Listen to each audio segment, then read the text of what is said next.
komentāru noteikti būs pilnīgi viennozīmīgi. Ja?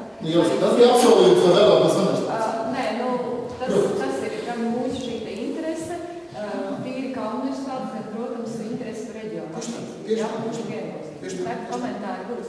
Tas, ko es šajā brīdī gribētu pajautāt, ļoti naivs un ļoti piezināts jautājums, vai vārds lauksaimniecība mums arī parādās, ja mums ir tikai pārtikas rūpniecība un zem tā ietver. Mēs nedrīkstam, es uzskatu, ka mēs nedrīkstam izslēgt to, ka mums ir lauksaimniecība. Mums ir jāpaliek lauksaimniecībā, ja? Ir mums piemēri tajā pašā Nīderlandē, uz šo mazo zemes platību, viņi gan attīst reģionālās lauksaimniecības skolas un tā tālāk. Ja? Tagad, kāpēc tas mans jautājums? Varbūt te mazliet ir jāpadomā, kā šīs darbības programmas šajā otrajā sadaļā varbūt ir pārkārta. No vienas puses man ir prieks, ka pirmais virsraksts ir uzņēmējdarbības izglītība, ja? Tas ir pamats, vai pareizāk sakot, tas ir vājais punkts, kāpēc mums nav šī uzņēmējdarbība attīstība. Ja? No otras puses, ja es lasu un tiek līdz 20. punktam šajā otrajā sadaļā, un tradicionālās nozares, kur tikai dažas, tad mēs runājam par izglītību. Varbūt, ka tomēr jāpārliek drusku metodiski otrādāk. Mēs vispirms parunājam par uzņēmējdarbību un tām nozarēm, nosaucot tradicionālās un obligāti atstājot vietu, nezinu, tukšu jau neteiksim, bet kas mums vēl varētu attīstīties, ja mēs varbūt šodien nezinām, kas mums pēc 5 gadiem vēl rodas. Un tad mēs runājam arī par to izglītību. Ja? Tagad mēs jau arī Sandras jautājums drusku saistīts ar to. Mēs izlasām 20. punktu ar šīm dažādām prioritātēm. Viņi kā liekās, teiksim, tas viss. Ko tad mēs mācam? Jā. Man tā kā šajā. Nē, tas labs komentēs, un īstenībā, te tā doma arī tāda, ka mēs to lauksaimniecību jau tagad skatāmies, varbūt tīri kā lauksaimniecību, mēs skatāmies nākošo to produktu, ka varbūt ir jāiet uz pārstrādi, piemēram. Bet es gribētu, ka mēs tomēr redzam arī šo nosaukumu nosēdīšanu, protams, pārstrādi un kooperāciju kā. Bet šeit jau sākumā, nevis tikai 13. sadaļā, nē, punkts. Mūsu viedoklis ir absolūti precīzs. Tā nav tikai tas ir arī lauksaimniecības, tā ir tā plašais tieši. Ja jūs saskatāt, teiksim, tas, savas intereses, pieslēgties šeit, tagad, komentēt, un tā var, izveidot. Un tālāk šādām vingrinājumam tā pieeja. Viņi saprot. Jūs. Vēl kāds komentārs par uzņēmējdarbības? Jā. Jo uzņēmējdarbības, manuprāt, ir tomēr svarīgi tajā Latgalē nepazaudēt to fokusu, ka tā ir sadarbības ar esošiem uzņēmējiem, ar izglītības iestādēm. Tās izglītības programmas, ko realizē Daugavpils Universitāte, Reizeknas augstskola, viņas ir sasaistītas tomēr ar to pieprasījumu, kas pastāv darba tirgū. Ievērtējot to perspektīvas, kas ir nosaukta šeit, jo tas, ko šobrīd dzird no uzņēmējiem, vienalga Reizeknas Daugavpils, ir tomēr kāda dažkārt problēma ar speciālistiem un to vajadzīgu speciālitāti, kas ir nepieciešama. Ir uzņēmēju skepsi par šīm programmām, kas ar Eiropas naudām šobrīd tiek realizēts ar Nodarbinātības valsts aģentūras, ka ir ražoti ļoti daudz. Ir uzņēmēju skepsi par arotbiedrības skolām, universitātēm, pašvaldībām, valsts pārvaldībām. Bet tāpēc šodien varbūt šajā Latgalē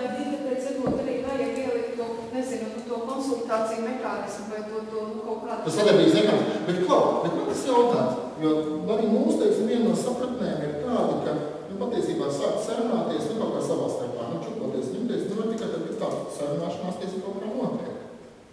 Kā praktiski var notiek? Tā tīri praktiski, kas ir šeit ir pasākumi, kurus mēs finansēsim. Labi, tīri praktiski, labi no tīri praktiski, attīstās un Reizeknas uzņēmējbiedrības arī praktisku piemēru arī, ko Reizeknas uzņēmējbiedrība ir vienojusies ar Reizeknas augstskolu. Tā ir viena tāda praktiska sadarbība studentu darbu izstrādēji, analizēju konkrētos uzņēmumus, kas rada varbūt iespēju gan prakses vietai, gan nākotnes pētījumam, tas ir labs pētījums, ko uzņēmums var izmantot savā ražošanas attīstībā un inovācijā, kas varbūt rada arī tādu perspektīvo darbu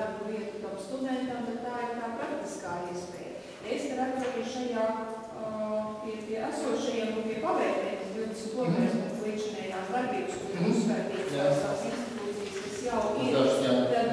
Dažas jā, jo te es varētu papildināt ar dažām konsultatīvajām papildināt, ko varbūt ir rakstā. Jā. Bet es pateikšu tikai to, ka būtu labi, ja tas arī būtu tas sadarbības punkts, izmantojot šīs esošās, varbūt neformālas, nevalstiskās organizācijas, direktoru padomes, uzņēmēju biedrības, konsultatīvos padomes. Tas jau ir tas mehānisms, ja pašvaldība sarunājas ar uzņēmējiem, tad vēl pieaiciniet augstskolu, veidosies, teiksim, klasters, varbūt, bet veidosies kaut kāda tā grupuma kopums, kas noteikti valsts. Jā, es pilnīgi piekrītu. Vienā no savas vadības arī, teiksim, atbalsts esošajiem darītājiem, esošajām idejām. Protams, izmantoties pie tās idejas, teiksim, viņas finansēt.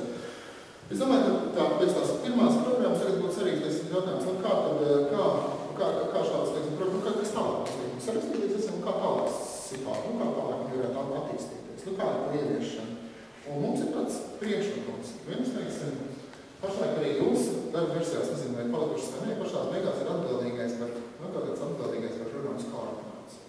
Tā mūsu sapratne būtu tā, ka ir virkne uzņēmumu, iestāžu, pašvaldību, kas ir interesētas, teiksim, atsevišķu programmu izpētē. Ir kaut kāds interešu kopums.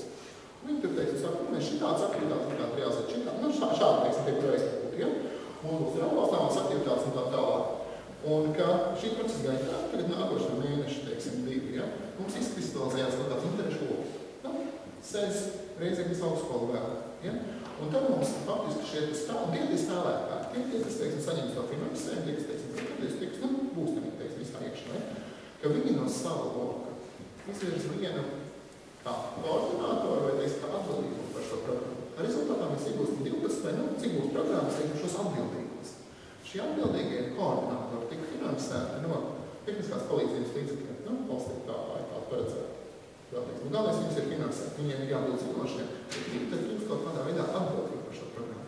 Jo, ja mēs domājam par to tālāko ieviešanu, ja, protams, teiksim, standārtu veicam un pabeidzam programmu, iedodam Latvijas plānošanas reģionu e-cīnijas.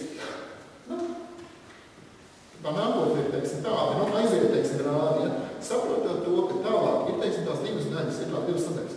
Viens ir tas, ka ir, teiksim, šis formālais, teiksim, stāsts, bet otrs ir tas, ka, teiksim, būs šīs sarunas. Būs šīs sarunas.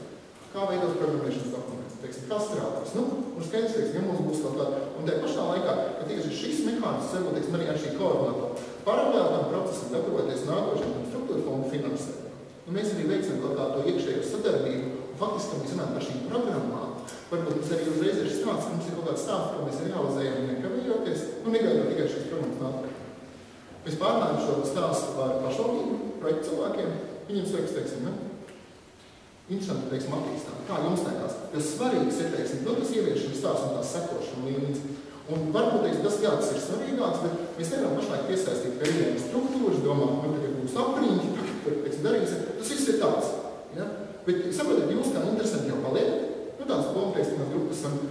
Un tas varbūt arī, teiksim, vēl tādu sadarbību veidot. Protams, tālāk nākotnē, teiksim, ka šo programmu koordinātoru veidot, teiksim, viņi būtu tā kā padomu kaut kādā, kopējā, vai viņi būtu saistīt, teiksim, ar plānošanas reģionu padomu, kopumā, es nezinu, teiksim, kā. Tā darbība. Bet kā jums liekas, vai tas varētu, teiksim, principā strādāt?